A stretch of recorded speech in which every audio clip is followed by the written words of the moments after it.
In this video, I will show you how to use the search food functionality on Spectrum.Life. Simply open up the app or the web browser. Then search for Spectrum.Life Sign In. Click on it.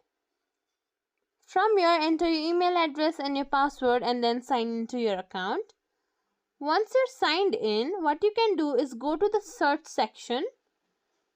From there, navigate towards nutrition or tracking dashboard. Now once you're in the nutrition section, simply search for the food that you want.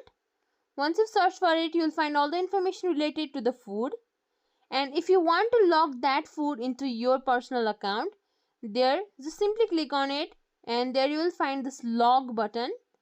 Click on it, then it will be logged into your account. If you think this video is helpful, please like, share, subscribe to our channel, and thank you for watching.